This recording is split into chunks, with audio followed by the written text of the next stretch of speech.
नमस्कार, के prime time में आपका स्वागत है और मैं हूं आपके साथ रूबी विराठी।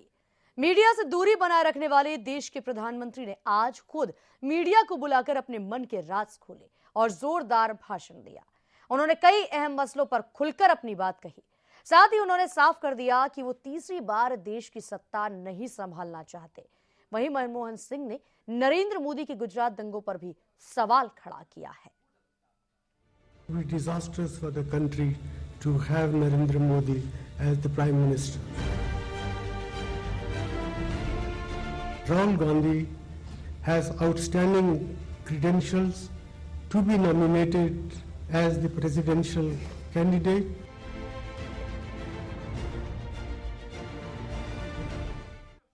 देश के प्रधानमंत्री मनमोहन सिंह ने अपने अब तक के कार्यकाल में तीसरी बार मीडिया को संबोधित किया। पीएम मनमोहन सिंह ने कहा कि वो तीसरी बार पीएम पद की दौड़ में शामिल नहीं होंगे। लोकसभा चुनाव के बाद नए पीएम को मैं सत्ता सौंप दूंगा। वहीं इशारों में ये भी बता दिया कि राहुल ही कांग्रेस की तरफ से पीएम पद के उम्मीदवार होंगे।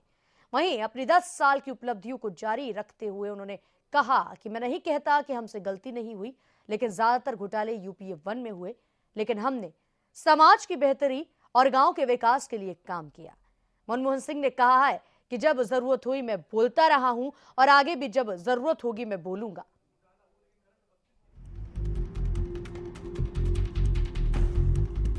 अपने सिपे सालार मंत्री को साथ लेकर मीडिया से मुखातिब प्रधानमंत्री मनमोहन सिंह पूरे मूड में दिखे। लोकसभा चुनावों का साल है, लेकिन मनमोहन ने साफ कर दिया कि अब बहुत हो चुका, आगे वो पीएम नहीं बनेंगे, वो इस रेस से बाहर हैं। I am not going to be a candidate for the prime ministership if the UPA were to come back into power. अगली बार प्रधानमंत्री तो मनमोहन सिंह नहीं बनेंगे, लेकिन बीजेपी के पीएम कैंडिडेट नरेंद्र मोदी पर उन्होंने जबरदस्त हमला बोला। I sincerely believe that it would be disastrous for the country to have Narendra Modi as the prime minister. Modi के प्रधानमंत्री ने खिंचाई की, लेकिन अपने नेता राहुल गांधी को दमदार बताने से भी वो नहीं चूके। Rahul Gandhi has outstanding credentials to be nominated as the presidential candidate, and I hope our party will take that decision at an appropriate time. Delhi के मीडिया सेंटर में पत्रकारों के सामने उन्होंने अपनी चुप्पी तोड़ी और कबूल किया कि 7 RCR के फैसलों के पीछे 10 जनपद की राय होती है। Mrs. Gandhi, or for that matter Rahul Gandhi, were there to back the government up is something which has enabled us to deal with many difficult moments in these 9.5 years. There were, of course, times when they differed from what the government had done. The government reconsidered those issues, and I don't think this is wrong. Manmohan जमकर बोल रहे थे। उन पर मौन रहने के जो आरोप लगते रहे हैं, उस पर भी उन्होंने अपना मौन तोड़ दिया। बोलने का सवाल है, जब भी जरूरत पड़ी है पार्टी फोरम में मैं जरूर बोलता रहा हूं और आगे भी बोलता रहूंगा। भ्रष्टाचार के मुद्दे पर भी प्रधानमंत्री ने जुबान खोली और सारा दोष अपनी पुरानी यूपीए 1 सरकार पर डाल दिया। हालांकि इस सरकार को उन्होंने बेदाग और भ्रष्टाचार से लड़ने वाला बताया। The coal block allocations as well as the 2G spectrum allocation, they were both in the era of the UPA 1. अपने 10 साल के कार्यकाल में प्रधानमंत्री तीसरी बार देसी पत्रकारों के सामने थे। सूत्रों की माने तो प्रधानमंत्री प्रेस कॉन्फ्रेंस के लिए तैयार नहीं थे, लेकिन पार्टी के वरिष्ठ नेताओं की गुजारिश पर वो जनता को सफाई देने के लिए मजबूरी में तैयार हुए। ब्यूरो रिपोर्ट, के न्यूज, खबरों का साथी। उधर पीएम के बयान पर बीजेपी नेता अरुण जेटली ने प्रधानमंत्री मनमोहन सिंह पर सीधा निशाना भी साधा है। आपको क्या लगता है कि इतिहास में आपके शासनकाल भ्रष्टाचार के खिलाफ खड़े होने में आपकी नाकामी और संवैधानिक संस्थानों को नुकसान पहुंचाने को किस तरह याद किया जाएगा?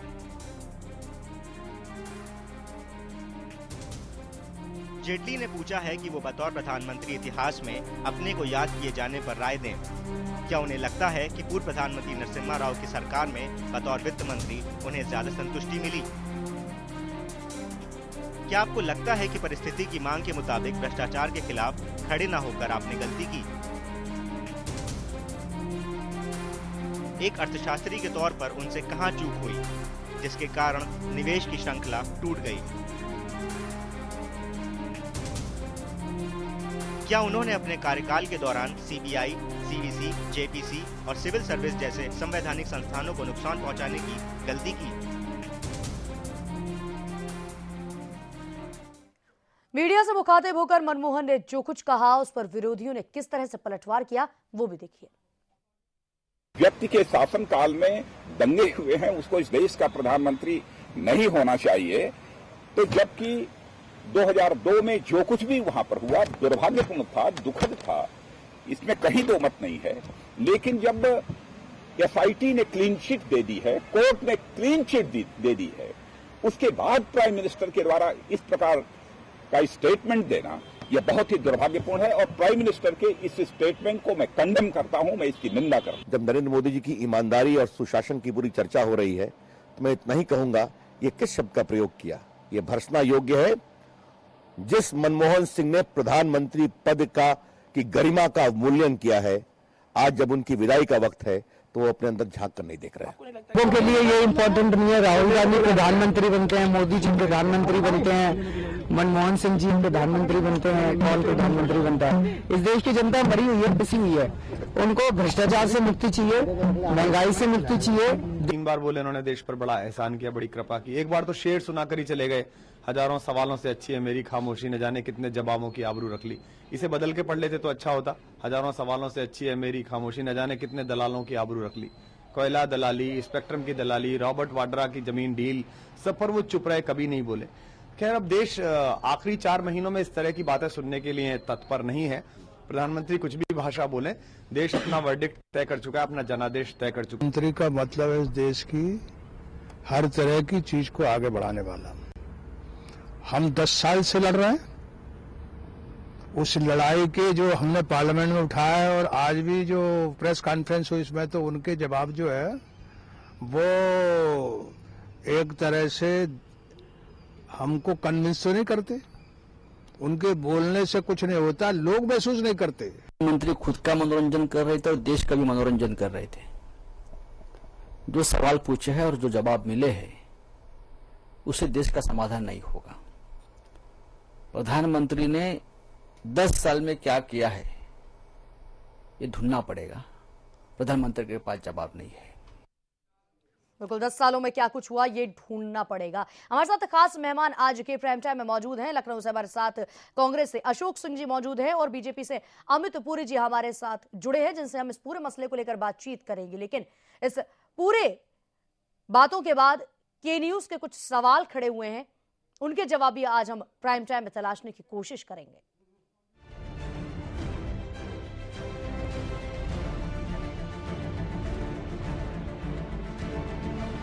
भ्रष्टाचार के लिए क्या ये सरकार जिम्मेदार नहीं? पीएम ने कहा हमारे पास वक्त कम था, राहुल गांधी अगले प्रधानमंत्री बनेंगे, उनके पास गुण हैं, तो फिर यूपी में वो फेल क्यों हो गए?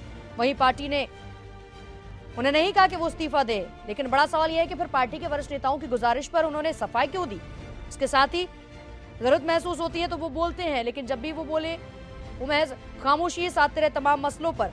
पार्टी के नेताओं के हिसाब से सरकार की नीतियां तय होती हैं, जब उनसे सवाल किया गया। लेकिन सवाल यह है कि पीएम की राय की कोई महत्ता आखिर क्यों नहीं थी? वहीं भ्रष्टाचारियों को कड़ी सजा मिलनी चाहिए, लेकिन यूपीए 2 में जिस तरीके के भ्रष्टाचार के मसले सामने आए उसको लेकर क्यों खामोशी साधी गई? नेताओं पर क्यों बचाव किया गया? हम जवाब ढूंढने की कोशिश करेंगे।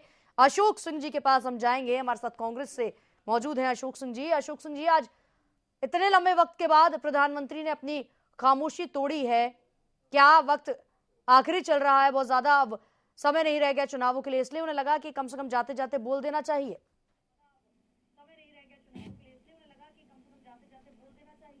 नहीं, समय समय पर देश के प्रधानमंत्री ने अपनी बात रखी है और मुझे लगता है कि अगर प्रधानमंत्री ने कोई इसमें नई बात नहीं हो गई है और चूंकि समय था और यूपी 2 का कार्यकाल पूरा होने जा रहा है तो देश के सामने अपनी बातें उपलब्धियां बताने का हर प्रधानमंत्री का, हर सरकार का नैतिक जिम्मेदारी और प्रधानमंत्री ने अशोक जी, लेकिन आपको नहीं लगता कि कार्यकाल के दौरान भी प्रधानमंत्री पद पर रहते हुए उनकी तमाम सारी जिम्मेदारी बन रही थी जिसको लेकर उन्हें बात करनी चाहिए थी, बात रखनी चाहिए थी, बोलना चाहिए था? नहीं, प्रधानमंत्री ने, पीएमओ हाउस ने हमेशा अपनी जिम्मेदारी का निर्वाह किया है, सरकार ने पूरी तरह से अपनी जिम्मेदारी का निर्वाह किया। और चलिए आप बता दीजिए किन किन मसलों पर अब तक प्रधानमंत्री बोलते रहे, क्योंकि हमें याद नहीं आ रहा कि वो किन किन मसलों पर बोले होंगे पूरे यूपीए 1 और यूपीए 2 के कार्यकाल में, आप बता दीजिए। नहीं, तमाम मसलों पार्लियामेंट में जवाब दिया है, तमाम बड़े मसलों पे बोला है, देश की बड़े मुद्दों पे भी प्रधानमंत्री ने अपनी बात को रखा है, सदन में अपनी बात को रखा है। समय समय पर जरूर है, देखिए हर आदमी का अपने काम करने का तरीका होता है। माननीय प्रधानमंत्री जी के काम करने का अपना एक तरीका है, ठीक है। मनमोहन सिंह जी कम बोलते हैं, टीवी पे कम दिखते हैं, मगर देश में निर्माण में मनमोहन सिंह जी की भूमिका सदैव याद की जाएगी। और हम तलाशने की कोशिश करेंगे पूरे के प्राइम टाइम के दौरान कि आखिर किस तरीके की भूमिका देश के निर्माण में प्रधानमंत्री मनमोहन सिंह की रही और जो उनके काम करने का तरीका है उस पर भी बात करेंगे। हमारे साथ बीजेपी से अमित पुरी जी हैं। अमित पुरी जी, आज जब प्रधानमंत्री ने अपनी खामोशी तोड़ी तो काफी कुछ बोल गए, काफी कुछ कहा, मोदी को लेकर भी कहा, सीधा निशाना उन पर भी था उनका, कहा कि विनाशकारी के हाथ में देश की सत्ता नहीं दी जा सकती।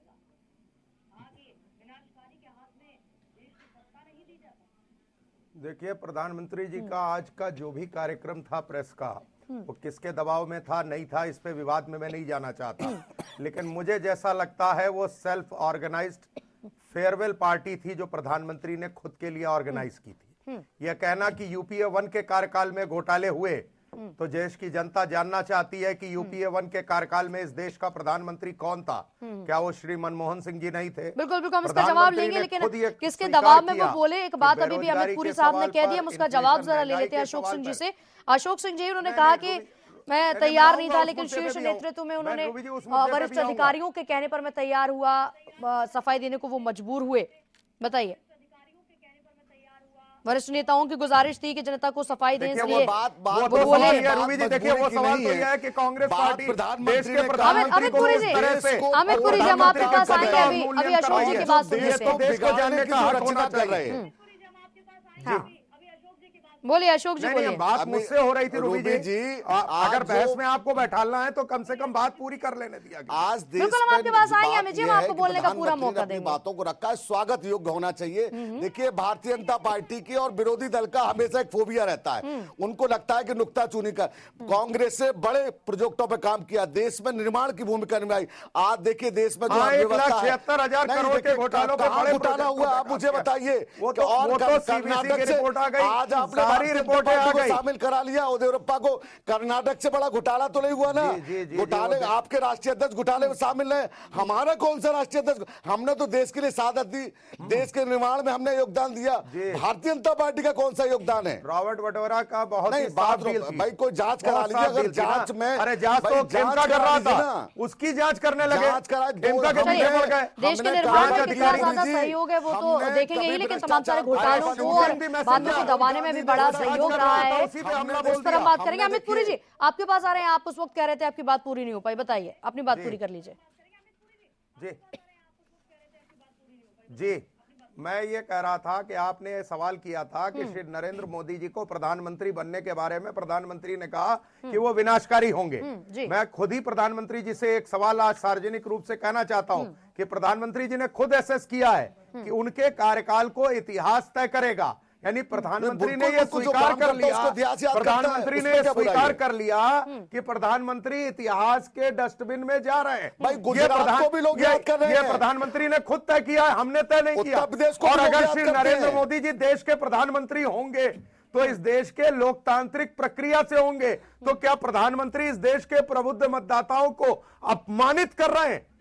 नहीं, अभी अपमानित कर रहे हैं। नरेंद्र मोदी जी खुद प्रधानमंत्री नहीं हुए। हम इस पर भी चर्चा करेंगे, सवाल के जवाब भी लेंगे। अशोक सिंह जी हमारे साथ कांग्रेस से है और अमित पुरी साहब हमारे साथ बीजेपी से जुड़े हुए हैं। एक छोटे से ब्रेक के बाद फौरन वापस होंगे। Disastrous for the country to have Narendra Modi as the Prime Minister.